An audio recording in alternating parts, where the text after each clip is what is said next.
BJP ಮುಖಂಡ ನಟ K Shivaram ಹೃದಯಘಾತದಿಂದ ಬೆಂಗಳೂರಿನ ಆಸ್ಪತ್ರೆಯಲ್ಲಿ ಮೃತಪಟ್ಟಿದ್ದಾರೆ.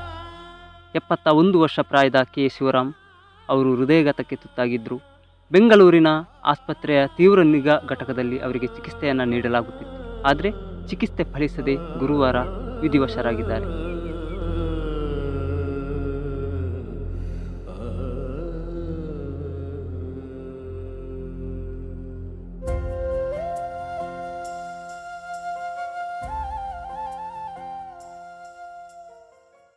ಮೊದಲ ಬಾರಿಗೆ ಕನ್ನಡದಲ್ಲಿ IAS ಪರೀಕ್ಷೆ ಬರೆಯುವ ಮೂಲಕ ಖ್ಯಾತಿ ಪಡೆದು IAS ಅಧಿಕಾರಿಯಾಗಿದ್ದ ಬಿಜೆಪಿ ಮುಖಂಡ ನಟ ಕೆ ಶಿವರಾಮ್ ಅವರು ಸಿನಿಮಾ, ರಾಜಕೀಯ ಹಾಗೂ ಸರ್ಕಾರದ ಉನ್ನತ ಅಧಿಕಾರಿಯಾಗಿ ನಡೆದು ಬಂದ ಹಾದಿ ಎಲ್ಲರಿಗೂ ಮಾದರಿಯಾಗಿದೆ.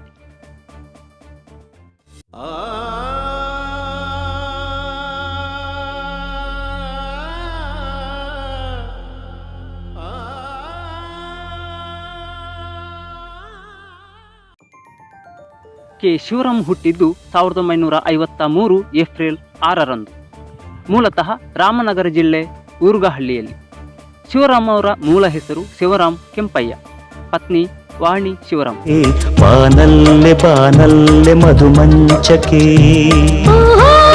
ಹಳ್ಳಿ ಚಂದ್ರಶೇಖರ್ ನಿರ್ದೇಶನದ ಬಾನಲ್ಲೆ ಮಧುಚಂದ್ರಕ್ಕೆ ಸಿನಿಮಾದಲ್ಲಿ ನಟಿಸಿ ಕೆ ಶಿವರಾಮ್ ಅವರು ಕರ್ನಾಟಕದ ಮನೆ ಮಾತಾಗಿದ್ದರು.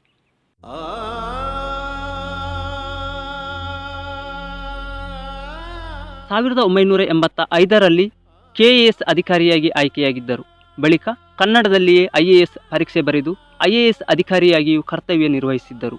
ಆ ಮೂಲಕ ಕನ್ನಡದಲ್ಲಿ IAS ಬರೆದು ಅಧಿಕಾರಿಯಾದ ಮೊದಲ ಕನ್ನಡಿಗ ಎಂಬ ಹೆಗ್ಗಳಿಕೆಗೂ ಭಾಜನರಾಗಿದ್ದರು. ಕೆ ಶಿವರಾಮ್ ಅವರು ರಾಜ್ಯದ ಹಲವು ಜಿಲ್ಲೆಯಲ್ಲಿ ಜಿಲ್ಲಾಧಿಕಾರಿಯಾಗಿ ಸೇವೆ ಸಲ್ಲಿಸಿದ್ದರು.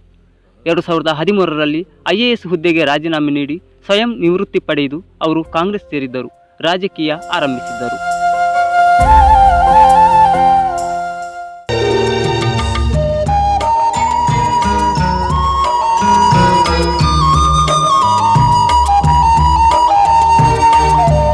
ನಟನಾಗಿ ಮನೆ ಮಾತಾಗಿದ್ದ ಕೆ ಶಿವರಾಮ್. ಹೌದು, 1993ರಲ್ಲಿ ಸಿನಿ ರಂಗಕ್ಕೆ ಎಂಟ್ರಿ ಕೊಟ್ಟಿದ್ದ ಕೆ ಶಿವರಾಮ್ ನಾಗತಿಹಳ್ಳಿ ನಿರ್ದೇಶನದ ಬಾನಲ್ಲೆ ಮಧುಚಂದ್ರಕ್ಕೆ ಸಿನಿಮಾದಲ್ಲಿ ನಾಯಕ ನಟನಾಗಿ ನಟಿಸಿದ್ದರು. ವಸಂತ ಕಾವ್ಯ, ಕಲಾನಾಯಕ, ಸಾಂಗ್ಲಿಯಾನ 3, ಪ್ರತಿಭಟನೆ, ಯಾರಿಗೂ ಬೇಡ ದುಡ್ಡು, ಗೇಮ್ ಫಾರ್ ಲವ್, ಟೈಗರ್ ಸಿನಿಮಾದಲ್ಲಿ ನಟಿಸಿದ್ದರು.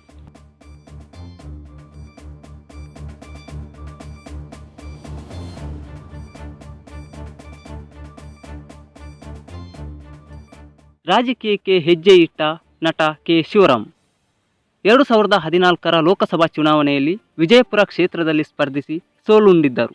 ಬಳಿಕ ಕಾಂಗ್ರೆಸ್ ಪಕ್ಷ ತೊರೆದು ಬಿಜೆಪಿ ಸೇರಿದ್ದ ಕೆ ಶಿವರಾಮ್ ಮಹಾಸಭಾ ಅಧ್ಯಕ್ಷರೂ ಆಗಿದ್ದರು. ಇದೀಗ ಅವರ ಅಗಲಿಕೆ ಅಪಾರ ಅಭಿಮಾನಿಗಳಿಗೆ ನೋವು ತಂದಿದೆ.